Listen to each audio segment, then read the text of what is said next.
Nice and clean.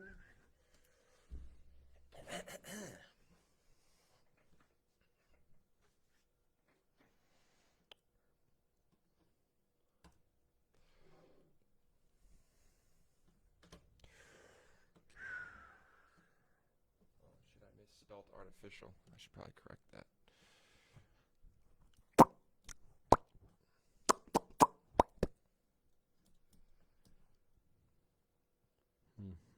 Hello.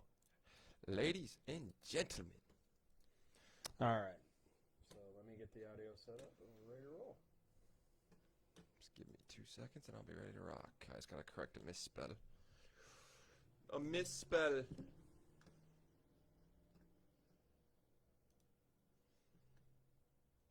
Some beach.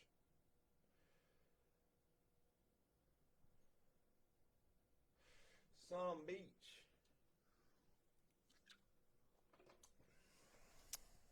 Fuck. I shouldn't have done it. I should have just let it go. Should have just let it go, because now you're going to spend... He's going to spend 20 minutes, everybody, getting this all set up. We'll just roll. We'll just shoot from the hip, and I'll go live when we go live. You sure that's what you want to do? I'm ready when you are, brother. You can introduce, and we'll start the show, and then it'll... yeah, I'll be good to go any second. All right, here we go. Well, hello out there in Podcast Nation. This is Recovery Atheist coming to you live from the Wierman Studios. L-I-V-E. On this beautiful, beautiful Sunday afternoon. It is fucking gorgeous out. Temperatures are really nice out this weekend. So, today we decided it's been a whole week since I've been in the studio. Oh, goddamn 7 days, Dale. Where the fuck have you been? Well, I decided because I've been putting kidding. in literally 30-something episodes in a month, if not more. So I decided to take a week to just kind of refresh, do some more investigating into other topics, and get myself all set up new. So here we are today. Sometimes you just got to hit the pause button. I did the same thing the last couple days. Exactly. So we were sitting here, we're sitting here, we're talking about some things and wondering what we're going to do for an episode. And I started talking about a game that I'm just very involved with right now at home on the PlayStation 4. Since I've had some time, I've been able to be home and play some video games. And the game is called Detroit Becoming Human. Now, I'm sure some of you out there probably know what I'm talking about, and some of you don't. It was the first time I'd heard of it, and it's a really cool fucking concept. I was just, really blown away, because I'm a big technology fan, and then I haven't played video games in a long time, but then you brought it up, Del, and I was just, really taken back by it. Right. So, it's a game that is in a near future, 2038, in Detroit. Not that far out. Not really, 18 years. And it is about androids, and pretty much Detroit is the first all-android city that was created in the country, and that they are there for you to buy as a consumer, to be able to bring into your homes to help take care of the kids, do the housekeeping, sexual favors, anything and everything you can think of. They're also being used in the workforce. In fact, in the game, unemployment is up to 33% because of it, and so that's one of the biggest plot lines in the game as well, is humans being replaced by androids. So that is where we're going to go with today. It's going to connect to a lot of different things.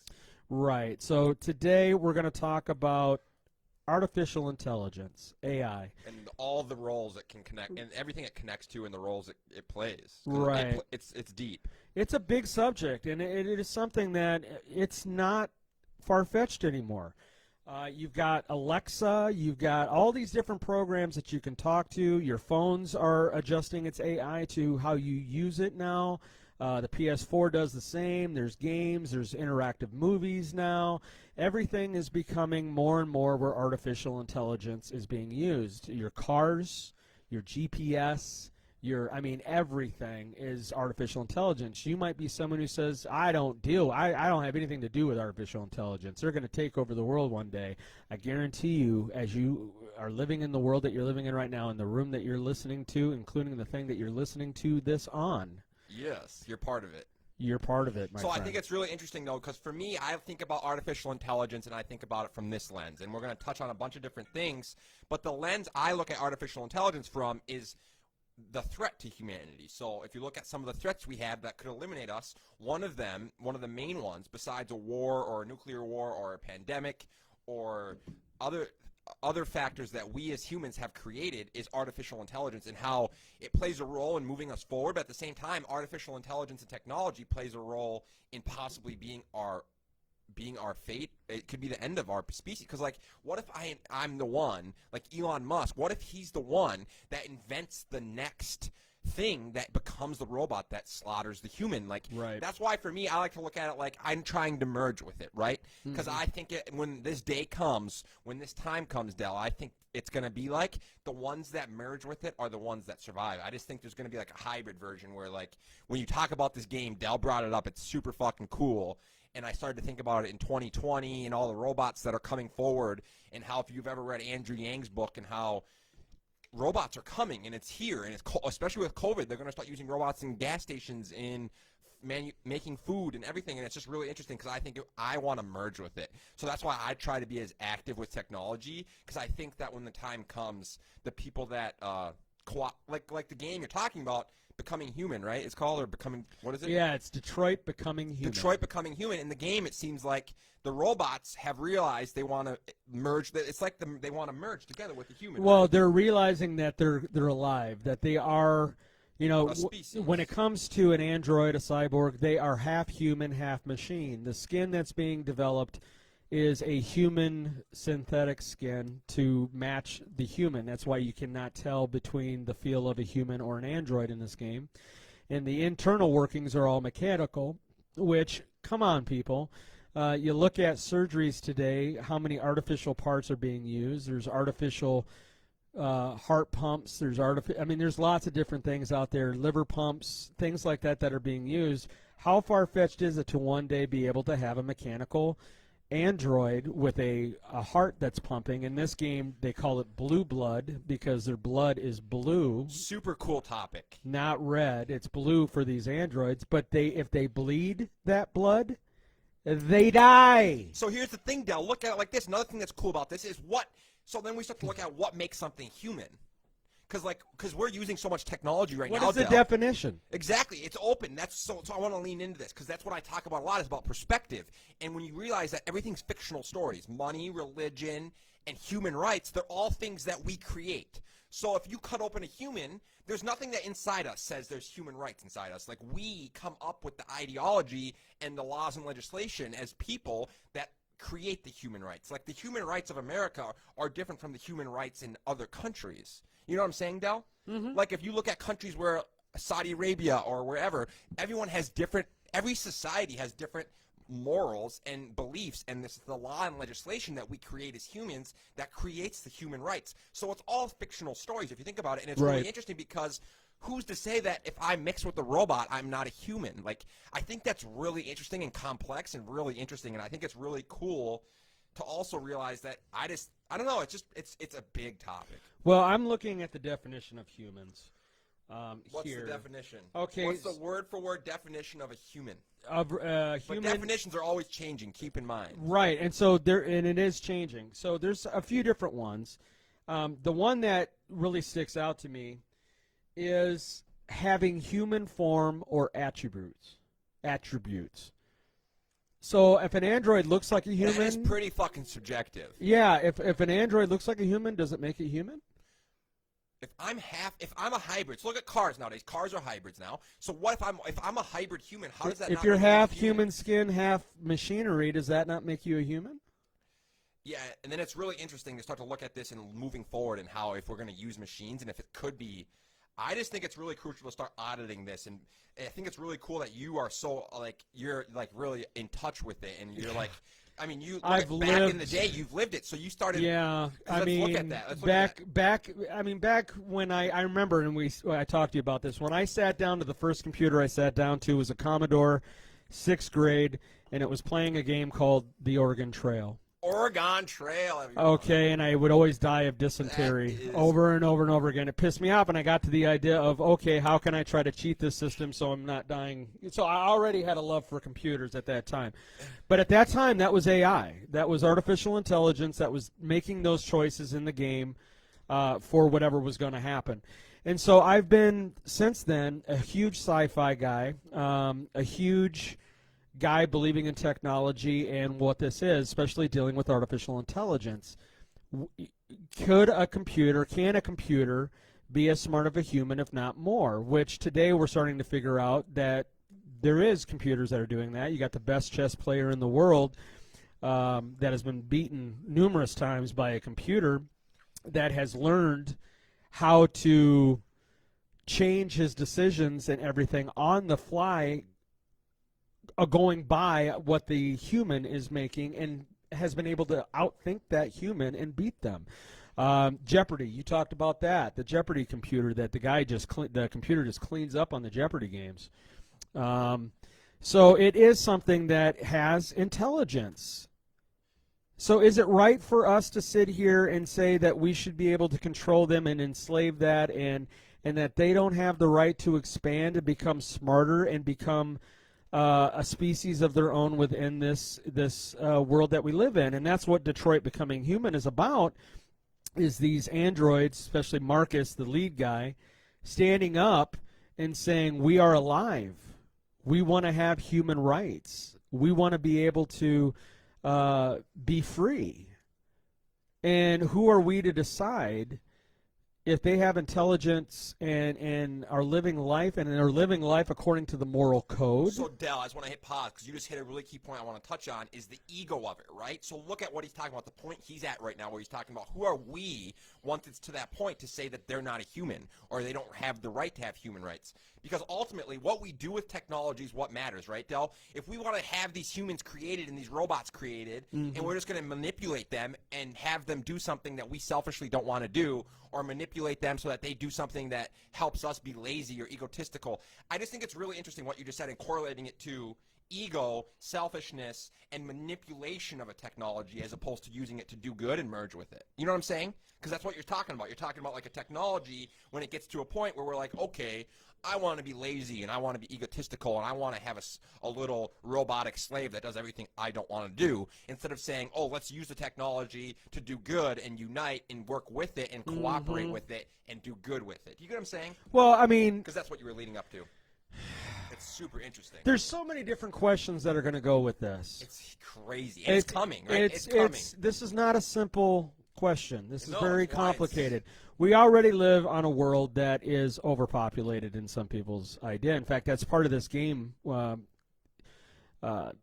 storyline, is that the world has gotten up to 10 billion people, and so they're talking about, which is another one of our main threats as a species. Overpopulation. Besides, as a species, our main threats, I highly suggest you Google this, is if I've done some investigating and research on this, that one of our main threats is our size, number one. Right. Because the bigger you get, the more complex communication gets, and the harder it is to cooperate, which makes sense because if you look at all of our places in the world, for all of us to get along cohesively and unite, it's going to be really complex because it's so big. And I think that's really interesting, and I think it's cool how you can all correlate this back to birth control and how we can't just selfishly have as many kids as we want now, and we can't just be living in caveman-like ways and believing in religion and mass creation, because let's face it, we're at a time now where we don't need to keep you know what I'm saying? Okay, so this is going to it's a great point. You're bringing me right into where I was going with this.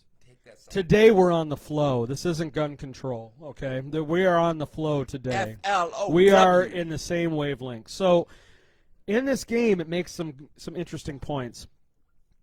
On the game, there are people in it that are saying that we're playing God with the situation, and that who are we to decide whether a kid is born or not? Because, I mean, think about it. If you're able to have a live android that thinks, feels, all of that, but can't have children, is it wrong for someone to want to have a love partner who is an android but still has all the effects of being the normal human? Again, a normal is the key word there, I guess. But the normal human, and then be able to do it without the idea of having children. When the world has 10 billion people on, it could be looked at as another form of contraceptive, in a way. 100%. Okay, so, but they're like, well, you can't do that. Okay, so we'd rather have kids born into a world where they're going to starve. Okay, again, that's a conundrum. That's a question that we need to figure out. Well, where does that stand? The other thing on the game is that you're able, if you're a family, husband, wife, and you want to have children, you can't have them, you can also buy a Android child. In fact, one of the lead characters, Kara, she's protecting a little girl from her dad who is beating her. I think she's an android. Hasn't come out yet that way, because the android children, you can take off their little thing that shows that they're an android, so they look like real little human girls.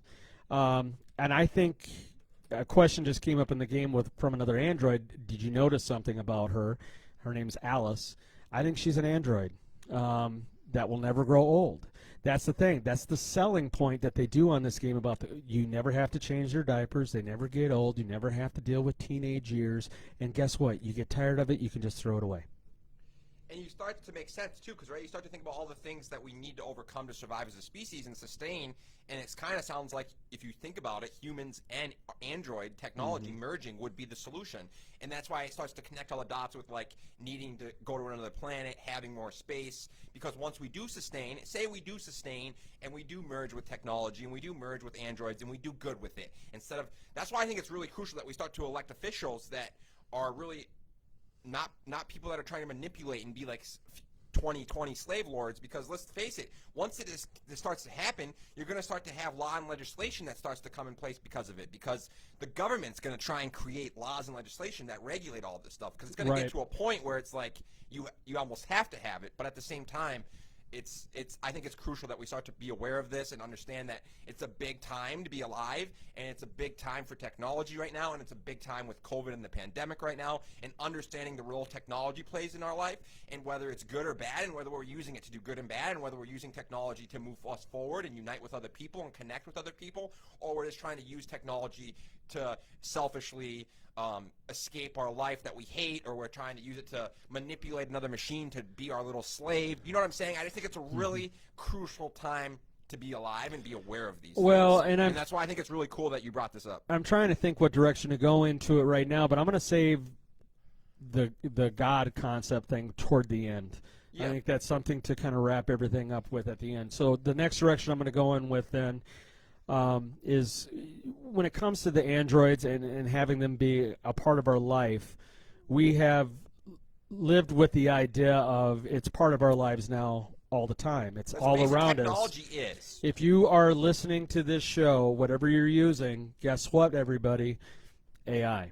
Me and Dell both have a podcast, folks, and we are having people stream from Europe. There is nothing else I could currently do where I could launch something and connect with someone in a foreign country from Duluth, Minnesota. Right. This is all AI that's going on right now. Okay. Yeah, we have an iPhone 11 Pro Max here, and we have a fucking Google touchscreen computer. We got a Chromebook. Let's face it, we're iPhones. We're blessed people with this stuff. But the thing is without it, this doesn't become possible.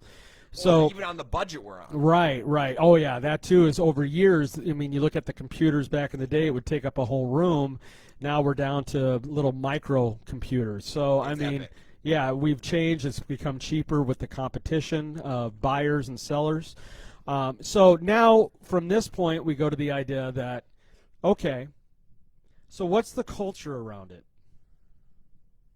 Speaking about, you talked about the global pandemic that we're at, and everyone is staying at home, and it's making it so much more easier for us to use artificial intelligence and use computers and things of that to order our food, to order clothes, to have it delivered straight to us, TV, web streaming, all of that. I think this is a big point, Del, because a lot of people might not realize this, but you need to look at your addiction to friction-free processes. Right. Because if you Google this again, another recommendation, don't take my word for it, Google it, we're addicted to friction-free living. And when I say that, I mean speed. So if I can sit in my house and it makes my life easier, and I can just order and hit a button and my food comes. I do it. Yeah, we all do it. I do it. I like friction-free processes too, but at the same time, it's just good to be aware that we're like that, because as a species, we want everything to be as easy and soft and as friction-free as possible. And it's funny that you say that. I had an experiment yesterday. I want to say this real quick.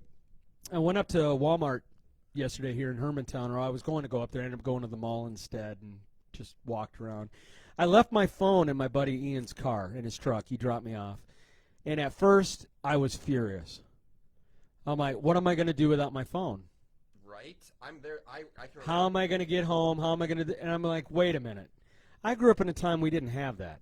I grew up in a time where you had to use maps and had Hold to ask up. for a direction. Wait a minute.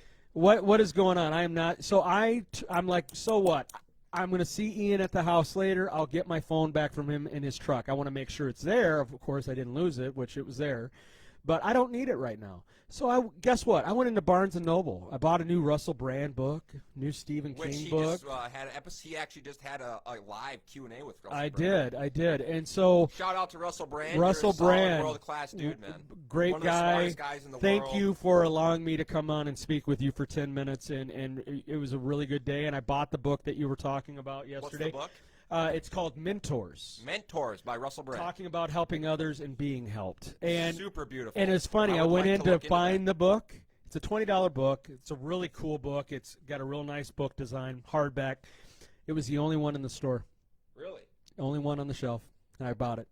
So I bought that. I bought a Stephen King book. But I got me a Starbucks coffee, and I sat down in that Barnes & Noble, and I read. Beautiful. Without a phone. Beautiful. Without nothing connecting to me to distract me, I was able to read. I read like 5 chapters of the Russell Brand book and really was enjoying it. Got up, walked the mall, no phone, no music, no nothing like that, just my thoughts. Did I find a way home? Sure I did. I know the 10 bus comes to the mall. I know I just got to get on the 10 bus. It'll take me down to the 13 bus and take the 13 bus across to where I live. I don't need the phone to tell me that.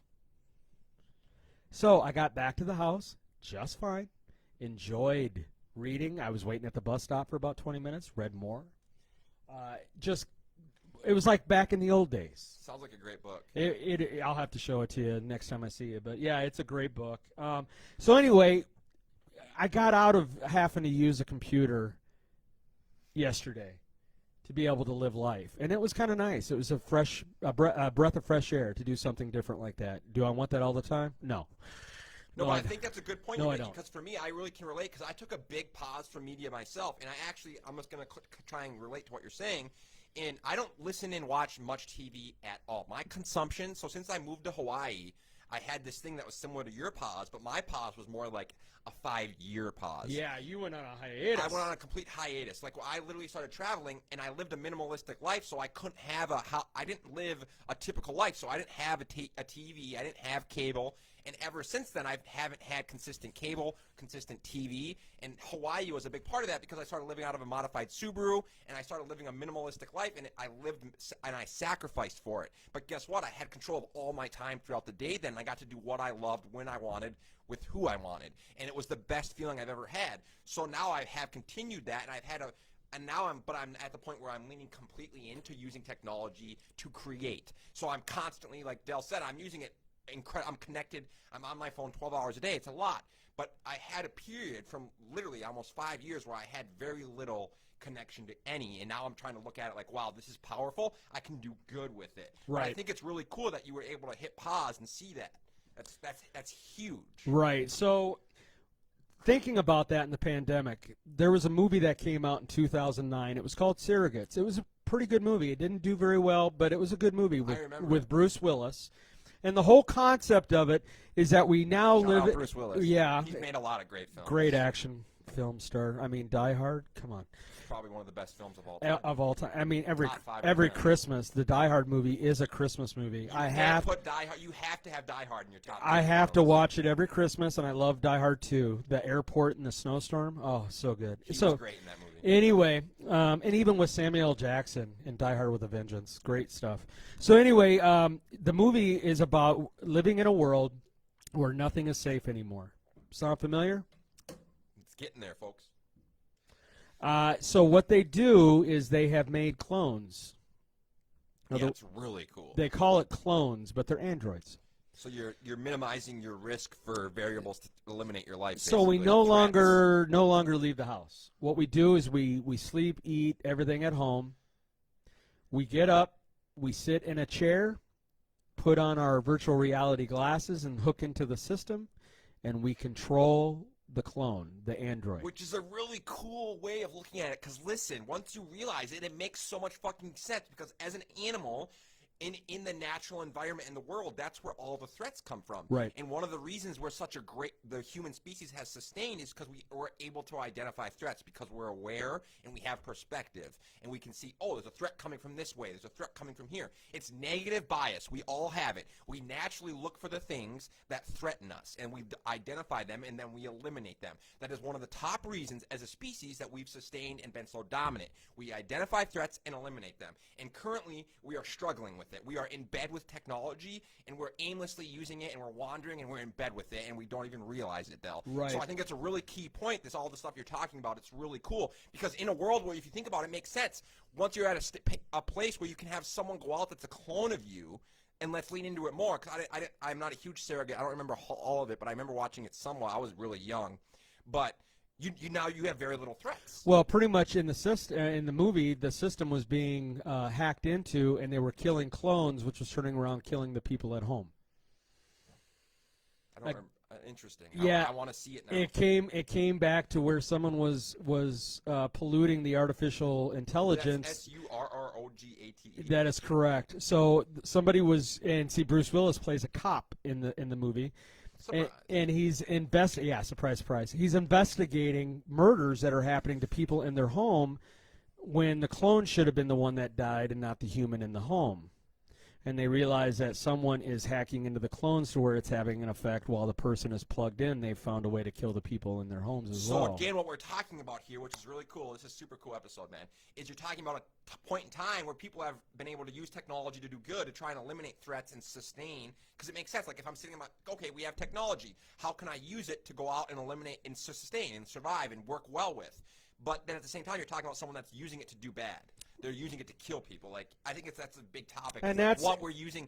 What are you using technology for today? And what are we going to move forward using technology to do? Are we going to use it to manipulate and make our lives easier, or are we just going to try and use it to improve our lives and make it work? And that's the whole point of the fear when it comes to dealing with artificial intelligence. So it's all through our culture. There's the first movie that really came out that a lot of people don't talk about, but if you haven't seen it, it was actually the original Matrix. It really was. If you look Another top 10 film of all time. Yeah, if you look starting that list out, we might have to do an episode on that now next. Right. If you look at movies, Matrix, and he got Die Hard. We're up. But I'm not even talking about the Matrix. This is one that was made before the Matrix. At the Matrix, the Wachowski brothers, they stole it from this movie, and it's called Dark City. I don't even recall this. You need to watch it. It's on Netflix. He's outdoing me here, folks. It's on Netflix right now. It is one of the most underrated sci-fi. It is made in a world that aliens have controlled this simulation. They can change everything around you by putting you to sleep, and then they change the environment. You can go from being a poor bum and acting like that to a rich person instantly, and you'll act like the rich person. You're programmed that way. And they all there's these guys walking around like agents. Sounds epic. I'm going to have to check it out. All wearing these trench coats. All of them are bald. I mean, it's in white, and it's very much Matrix-ish. So a year later, that was in 1998 that film came out. A year later, the Wachowski brothers came out with The Matrix, and it blew everyone's mind. So we all know about that. Then you had AI, artificial intelligence, in 2001 about the little kid, the kid from the Sixth Sense, I See Dead People. He plays the android in that movie, to where these parents adopt him, and it goes all bad.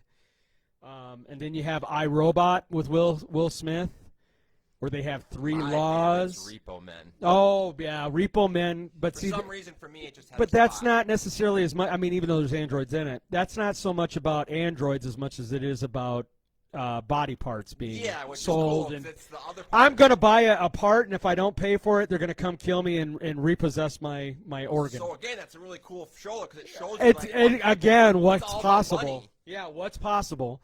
And then you had, iRobot with Will Smith. The androids the robots they had three rules that they had to follow, and then they break those laws, and they're trying to be free. You had Her. You talked about that with Joaquin Phoenix or Joaquin Phoenix. Yeah, Joaquin, yeah. It's Joaquin, yeah. Joaquin. Amazing actor. Shout out to him. Actor. Joaquin, you're an amazing actor. So yeah, and then there's two that the original one is the one I really want to talk about that no one talks about. Well, people do, but a lot of people forget about it, and that's Blade Runner. Blade Runner. My friend Matt Erickson. Shout out to Matt Erickson. He is a huge Blade Runner fan. We actually watched it last time we hung out. Blade Runner is another classic film. Right. We talk about. We're kind of like touching on three of the best films. Well, this is my area. This is. I have such a fascination with androids and robots, and cyborgs and everything like that. All through my life, it's like one of my. I love it more than football. And then being a guy that's lived it too, because now you're like you've seen it. Like yeah. I mean, from what year were you born, Dale? 1976. So 76 to 2020. I mean, you've seen it. I've seen it. How it's gone from me being a fan of Star Trek and everything like that to where they had phones that were telecommunicators. Now look at us. I mean, it's just amazing where we've come to now. But Blade Runner came out in '82. So you can go all the way back. In '82, the computers were so basic at that time. '82, wow. But they didn't call them androids. The name they had was replicant. They weren't a clone, cyborg, and android. They were called replicants. Replicants. Okay, so this has been in our culture for years and years and years. Okay, and it's finally getting to the point now that we have actual. Yeah, we got a fruit fly in here. We actually got humans, or we actually have these android humans now being made. You can go on YouTube and watch them to where they're being asked questions, and they're answering you back according to the questions that you're answering, and these are real, true androids now. They even have sex dolls now that are made that are robotic that will have a conversation with you. Tara Cummings, I think is her name, the comedian. She came on Joe Rogan's show. Shout out to Joe Rogan. The bomb.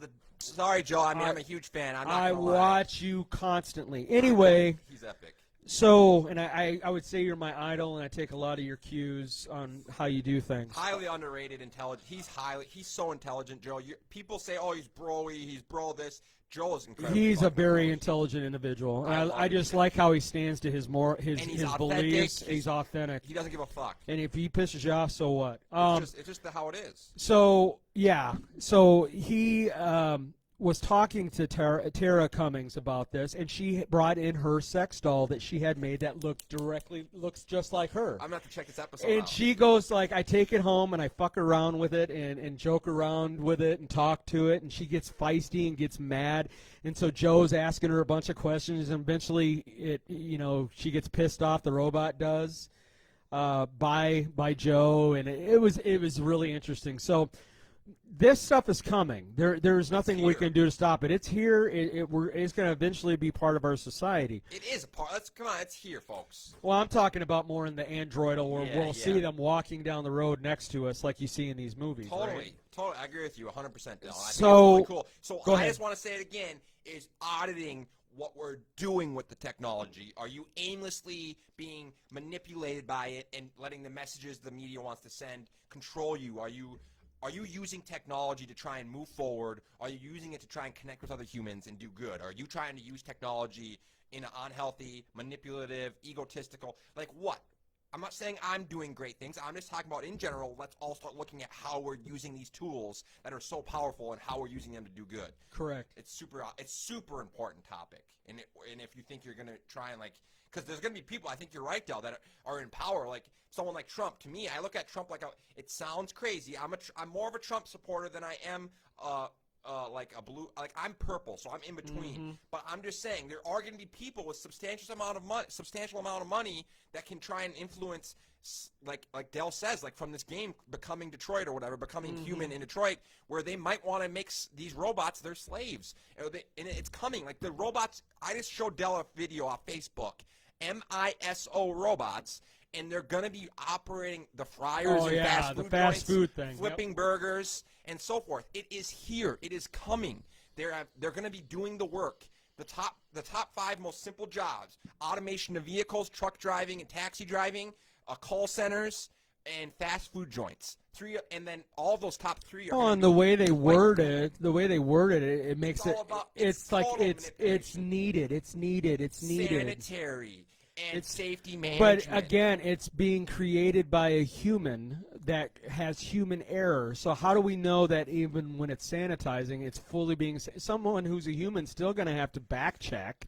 And they're going to have to hire someone to back check and make sure everything is sanitized to the way it's supposed to be. You're not going to just trust it. Which is why I like to talk about this shit so much. I'm so glad that you came in and brought this shit up, because, like, for me, it's probably my favorite topic, because it's like humans.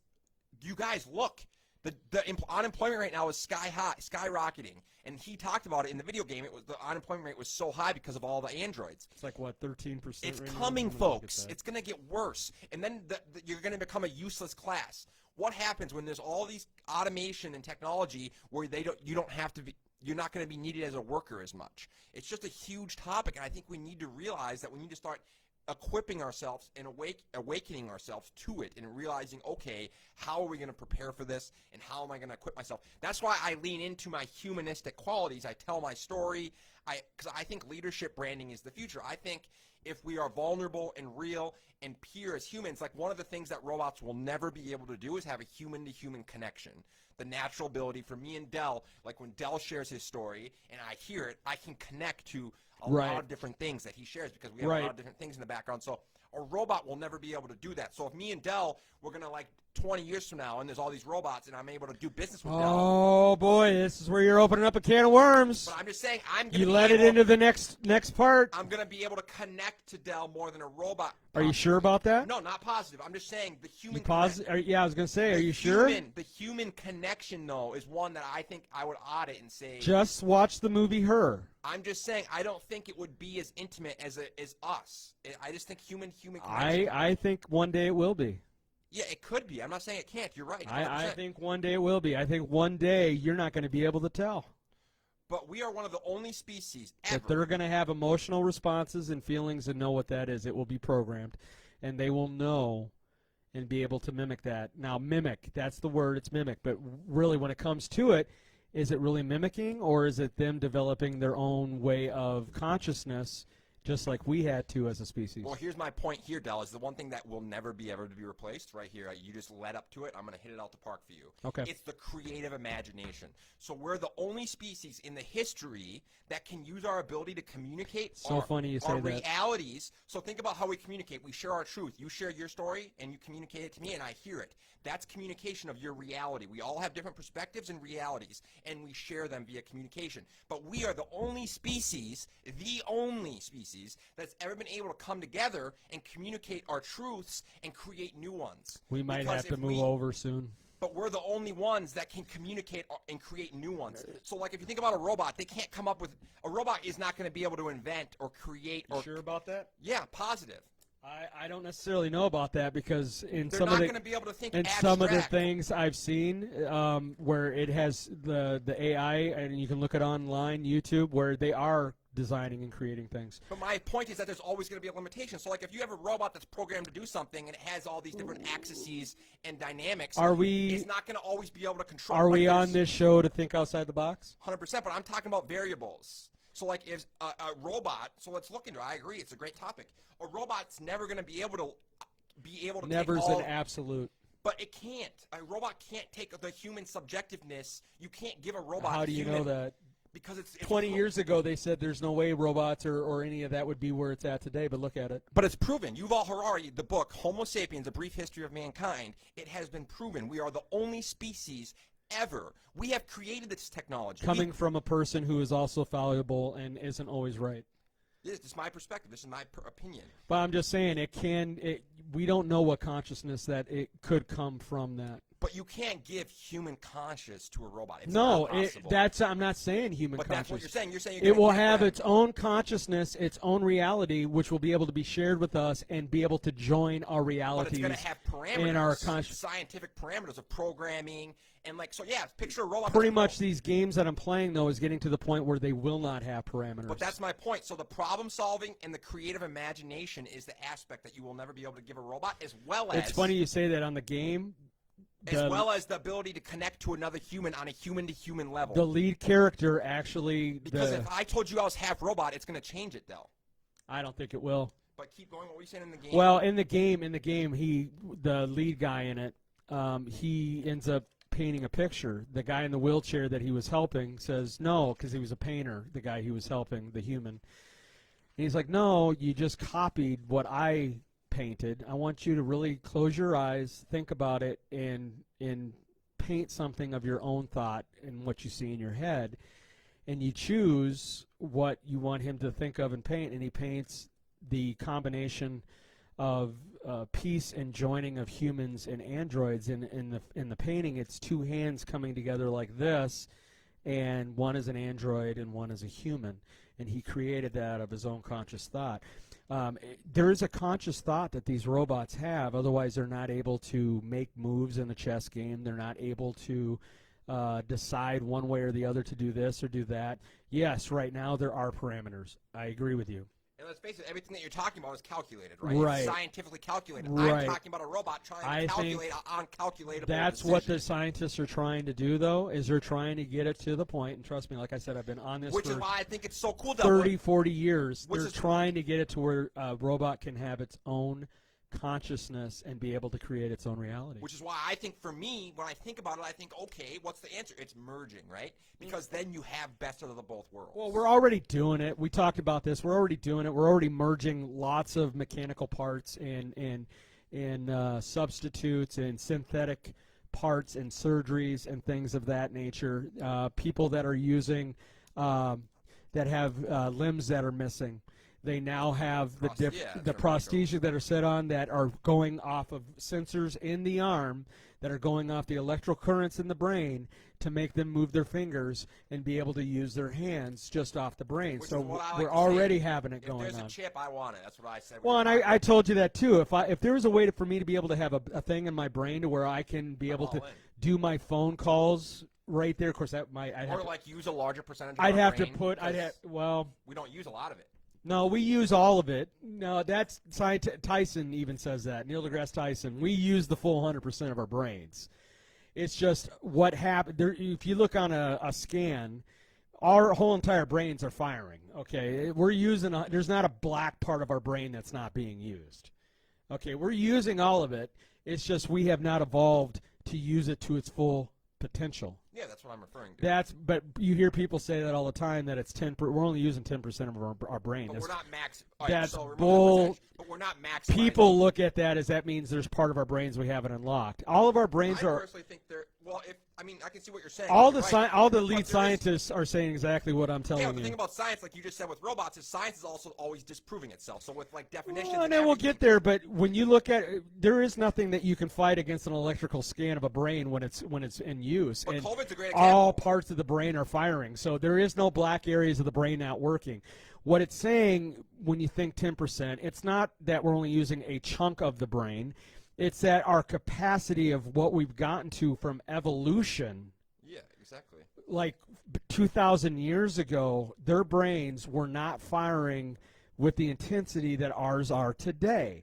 So another 2,000 years from now, if hopefully we're still here, our brains are going to be even more advanced and using more. So I wouldn't say we're using 10%. We're using more than 10%. But no, it's about how much productivity and capacity is coming out of the brain and being used, not how much of just one area of the brain is being used. Yeah, I just think it's really interesting realizing all this and being aware of it, and the fact that, like, I just love talking about it and auditing it. And, like, you can't, like, let's talk about it. there's two characteristics. I highly recommend you reading Yuval Harari's Homo Sapiens: A Brief History of Mankind. It talks, I know the book. I haven't read it, but I know what you're talking about. it's one of the best books I've ever read, and what it says in the book, this is a Hebrew University specialist, is that I know who he humans is, and too, the yeah. Homo sapiens have dominated and thrived as a species primarily because of our ability to recognize threats, A, and eliminate them, B, but then also our ability to communicate and work together flexibly in large numbers. Right. So, and then also by doing so, working together flexibly in large numbers, we use all of our creative minds. Because if I'm sitting here by myself trying to do something and I don't have Dell's mind and input on it, it's going to be harder to come up with more creative ideas or concepts. Therefore, why we talk about what So we're going why- to talk about in Exactly, 'cause the it podcast, so pushes us we already kind of have an idea of where we're going to go. Because now we're always constantly, me and Dell and other people that do these shows, we're constantly having dialogue, and we're constantly thinking about auditing what we're thinking about and thinking about ways that we can be creative and open-minded and create new realities. Right. So that's exactly right, Dell. That's exactly right. The dialogue does that, and the communication and the flexibility and the open-mindedness. Because, like, since we've done this, dude, I've talked about so much shit with you where it's forced me to keep looking into what I believe and think. Right. So that's where I think that the line is drawn, which is why he's talked about that, is the ability as humans to do that and create new realities. Whereas robots, I just don't think they'll ever be able to have that free will and that creative and imagination to take the uncalculatable and then create the calculated. All right, so I'm going to take it in a different direction. We totally. talked a lot about the We're wrapping androids up. and all that. We got 15 minutes. We got 15, 16 minutes, somewhere around in there. So I'm going to go in this direction, and then we'll talk about that, and then I'll get into the God concept at the end and let you do your thing. Yeah, I'd like to hear that, what you think about this. Yeah, well, I'm going to spend – this is only going to take about 5 minutes of a discussion, and in the last 10 minutes I'm going to talk about how this represents with God and religion and all of that. All right, so the next question I have for you is talking about artificial intelligence. We're talking about these androids, clones, replicants, robots, cyborgs, all the different names. What if they don't exist at all? What if we are alone in an artificial intelligence simulation program right now as we're sitting here and talking? That sounds like it's above my pay scale, but yeah, keep going. Okay, so I'm not the only one that thinks this. Neil deGrasse Tyson, Elon Musk. Elon Musk says that there's a very good chance that we're living. I just watched it last night. Yeah, parallel universes and everything. It's bizarre. Okay, that we are living in a simulation, that there is a good chance, there's odds there that it could be there just as good as there's odds that they're not, and that how would we know? How would we know that we're not living in a simulation? Sam Harris, I listened to him the other day talk about it, and he says, how would we know that we're not being watched by our future selves? That we're not in a simulation machine that future humans have created to go back in time to see what differences could be changed in their history to where the world would go if maybe they killed Hitler back in the day and it didn't happen. What would have happened if Hitler happened? Totally. And they're trying to learn. Which is why I love The Man in the High Castle. Great show. That they're trying to learn from what could happen when certain mistakes are being made, that we're all a training program. How do we know? How can we honestly sit here and say that we know because what is really reality? How do we know that reality can't be a simulation? Which is exactly why I like to talk about everything about perspective, Del. When I say that, now you see what I'm saying, why it's so important, because no reality is necessarily true. No matter how many facts you present to someone, they can still choose to believe in something like religion. You could show them all the science in the world, and then this other person over here is still going to go with believing in something. And they could choose. program God into that. Nothing is right and wrong. If you think about it, Del, it's super profound. It's only our perspectives, and all of us have a different belief when we believe in stuff for different reasons. Maybe in that time, our future selves, our future people that have set up this simulation, maybe at some point the religion ended up dying out, and they're living life without it in a utopia, humanistic way, that they're going back and looking at, well, what would have happened if it would have continued, and what chaos would have happened. Who knows? Who knows? So I think it's cool that you're the recovery atheist, and one of the things I wanted to touch on and add to that is just how, if you look at the principles of our species way back in the day, how if you think about a caveman, macho y mano, it's like a species, right? It's like alpha, I'm gonna kill you, smash your skull, I live, I win. I made fire. It's like war and battle, and it's like, to me, the most elementary concept. And religion, I think, is right there with it, where I think we're smart enough now, and we have enough tools where we can start to be open-minded, humble, and work together and use them to do good instead of being like, yo, Del, I got bigger muscles, I smash you, I own planet. You know what I'm saying? Like, there's a point where it's 2020, folks. Like, dropping bombs and killing each other. I think we've moved beyond killing and slaughtering each other and believing in a God that because I give you more money or more bananas, I go to heaven. Like, let's evolve a little bit, folks. And I think it just is really interesting how connected we still are to such elementary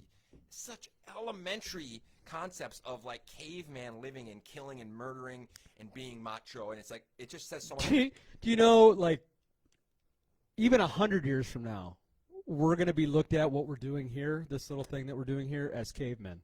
Yeah. Then we probably won't even have to have a mic or any of this. We all just do it within our heads. In fact, in the Detroit game, one of the androids, when he's making the video of them making their speech, all he has to do, you see his eyes light up, and he's recording from his eyes. Which is like Black Mirror. You mentioned that one too. Oh, yeah, Black Mirror. Black Mirror bad. deals with how technology corrupts. Super cool show. That's what they're about, is corruption, and how they take a twist on. It's like the modern day Twilight Zone, but dealing with technology. And so they show how the darker side of what technology could be. One of my favorite shows of all time was the Black Mirror episode where it's about love, and it's like if they're with someone and they're happy and content, but then if they look at like their wrist or whatever, they like it started to like deteriorate their relationship because they're looking ahead or like looking for something better. It was just a really amazing. Mine was the video game one, the virtual reality one, where the two black guys, great guys. The guy who is the lead guy in it is he's in all the Marvel movies. Plays I can't remember. Hawkeye plays Hawkeye in those movies. But anyway. He's playing it. He's married. His friend gets on it. It's a birthday gift to him, and it's a virtual reality. You sign in. It's like you're really in the game playing it. It was their favorite game growing up as a kid. The only thing is the lead guy is playing one character. His friend is playing this hot girl character that they used to have a hots for. They're playing it. They get to the end of fighting, and they make out and just do it right there on the fighting stage. Ha!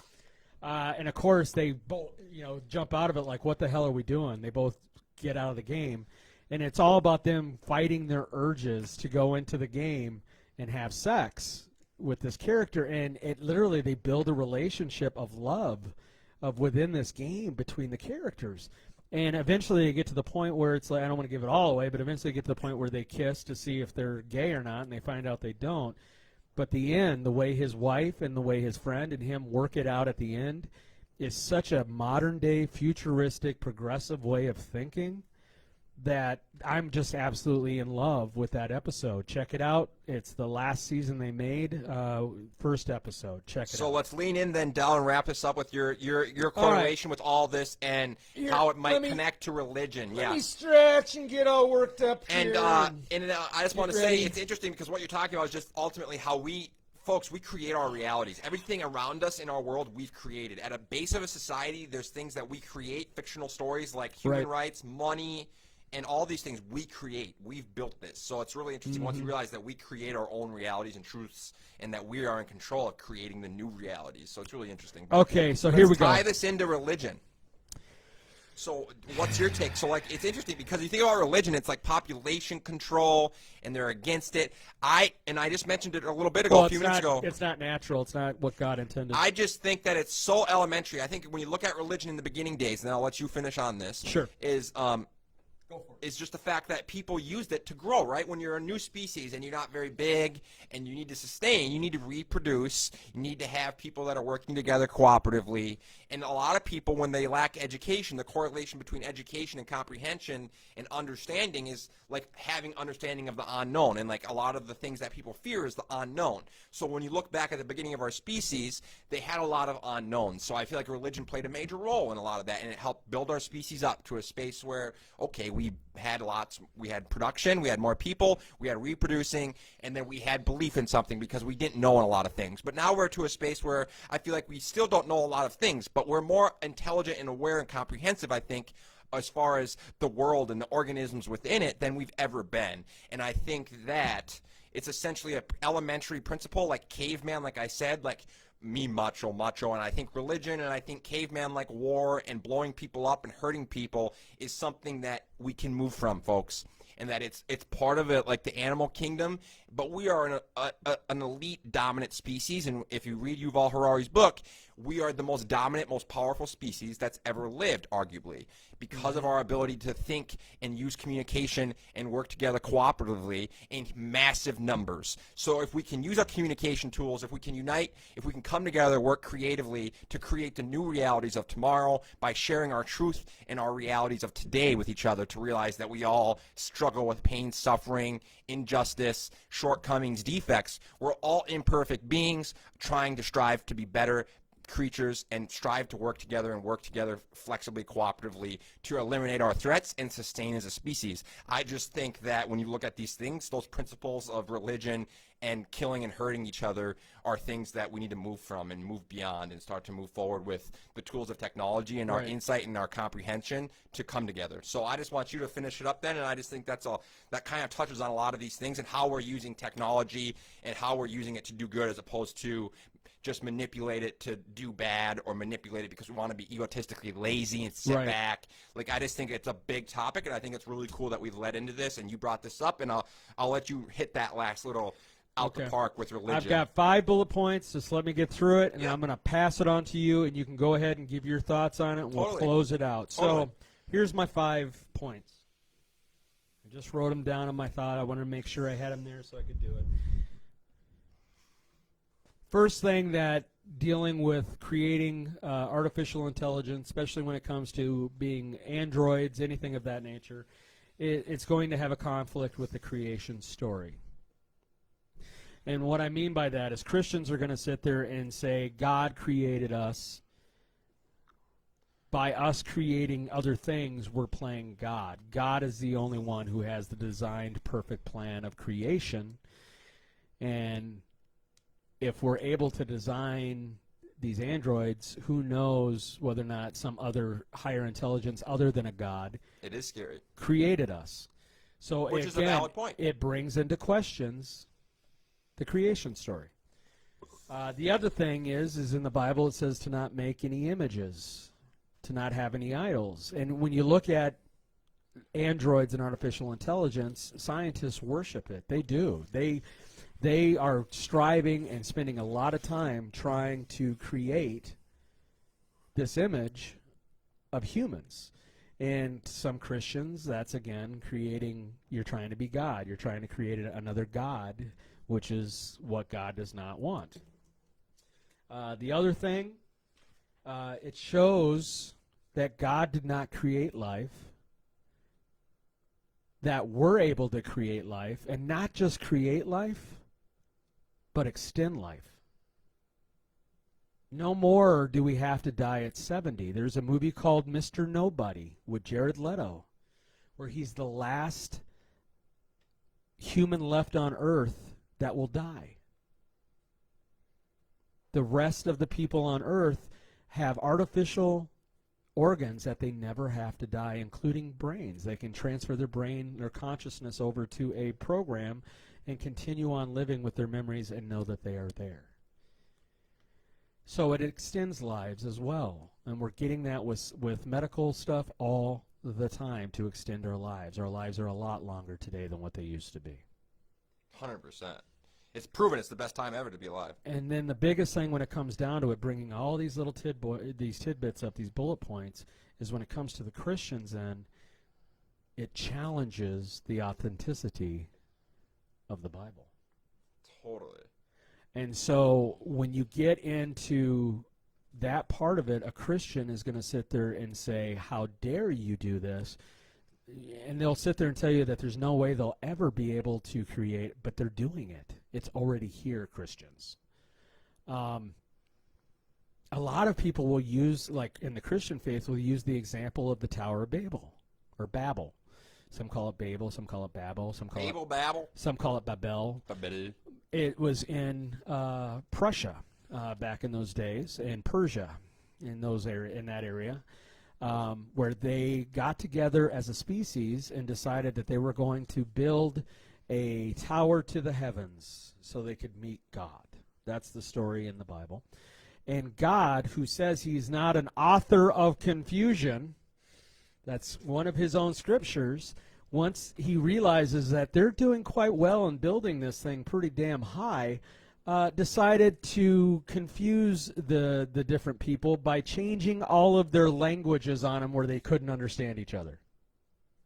Totally. Talk about not being community related there, not trying to see humans of working together. I'm going to confuse all of you by changing all of your languages so you can't understand each other. So the whole project just goes nowhere. So again,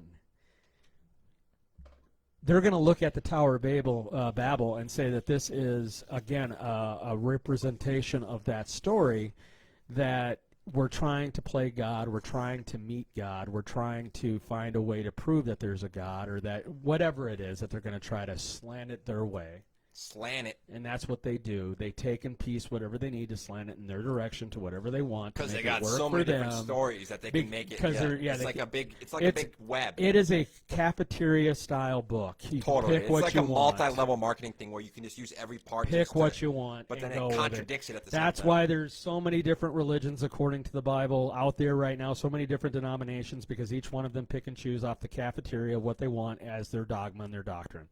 So anyway, with that, the problem is there is no confusion, because even though there's people all over the world speaking different languages helping with develop this, guess what? We understand each other now. It's beautiful. We know each other's languages now. And with our technology and artificial intelligence has made it even easier for someone like me who has a podcast to have people in France and in Switzerland listening to me right now. God is not going to stop this. Your little God that you believe in, this is not stopping. This is going to happen. Yep. Okay? And you can't rely on some book written 2,000 years ago by people uneducated, unsophisticated. Great point. That is not true, to think that that's where you're going to put your faith in, that this is not going to happen. In 2020, you're going to choose to put your faith You're going to put your faith in something that has been proven over and time and time again has been debunked as not being true. You're going to go ahead and continue to believe that and the lies of that, and continue to poison your kids and the life around you that way. Change is coming. And what I have found with change is you either change or you get ran over by it. 100%. Okay? Right now, it is okay, and I say this to all my atheist brothers out there and sisters. I say this to all the people that think and are having thoughts and are questioning certain things when it comes to religion and when it comes to atheism and the idea of whether there's a God or not. I'm saying to you this right now. It is okay to not believe in God. It is okay to stand up. We don't have to be silent about it. We can say how we feel about it and our beliefs about it and be logical and rational. We don't have to play their games anymore. It is acceptably fine. In fact, the atheistic movement going through this country right now is spreading like wildfire. And I am so proud and so happy of my brothers and sisters out there that are doing it. Seth Andrews, Matt Dillahunty, Aaron Raw, all the four horsemen before me that went through and led the way, Christopher Hitchens, Dan Dennett, Richard Dawkins, and now Sam Harris bringing it forth. Stand up and have a voice today. We will rise, like it says in the game, Detroit Becoming Human. We will rise because we are awake and we are alive. That's great stuff, man. I love it, Del. And I'm just going to wrap it up by saying I think you're 100% hitting shit out the park, and I think it's great content and great topics to open dialogue on and have conversations on, and realizing that we can move beyond these things. And I just think I'm going to summarize it with, at Wierman Media, I believe in scientific and spiritual operation. I believe in auditing everything via qualitative and quantitative measurements, gaining via testing, measuring, and developing, to improve my awareness and my perspective and why I believe what I believe, and I'm auditing it all the time, constantly. Me and Del, we're talking. I'm looking, okay, and I'm testing, measuring, and developing. I'm looking at it in a scientific lens. You definitely test me. Yeah. And then secondly, I want a spiritual lens, being of service and working with others cooperatively, because ultimately as a species, the only way that we can sustain is if we elevate the level at which we cooperate, create, communicate, and create. So ultimately, as a species, if we want to sustain, if we want to overcome all these complexities, because if you read the book, The Founder's Mentality and The Innovator's Dilemma, which talk about complexity as the silent killer of growth, and as a species, you've heard me and Del talk about it, this stuff is complex. There's stuff all over the place I don't know anything about that I still want to learn about, and there's so many things, there's so many variables in the lives that we live today, that if we want to start overcoming these variables and these threats and all of these complexities, we must unite, cooperate, communicate, and create at a level we have never done before. So we need to elevate the level at which we cooperate, communicate, and create. And if we do that, we can maybe then overcome these threats and overcome all of these complexities and all of these things. So Such a great topic today. It is epic. It's huge, man. And I think it's really cool, Del, that you brought it up. I needed that. I needed that coming back, after, feeling a little worn out, and come back to the studio and have an episode, this is just good. Feels good to be back in the studio and talking about things that truly matter. Totally. So once again, your attention is our oxygen. We greatly appreciate you. It's not right. It's not wrong. It's our perspective. And then I'm going to let Del wrap it up. Finish it off. If you like our content and you're interested in knowing more, obviously we got the Two Brothers Live TV and Wierman Media Studios. Check that out. With me, it's the Recovery Atheist. You can find me at YouTube channel, Recovery Atheist, on Instagram and also on Twitter. And all the podcast the podcast nation is all over the place that way. I got Spotify. I'm just everywhere on that. Spotify is the one I like the most. It seems to work really nice. But all over different podcasts now, like 4 or 5 different platforms. You can find me on your phone real easy. You can email me at therecoveryatheist@gmail.com, and you can also find me at Del Bacon, the Recovery Atheist, at Facebook. Hey, it was so good to see everybody out there. So good to be back. It was just an epic show today. I am so happy that you joined and were a part of it. And we just want to continue to move forward with this great flowing content that we have and have that open dialogue to continually to live life free, to feel open-minded, and to be awake to what is going on in our world and grow together. Thanks so much, everybody. Peace. Much love, folks.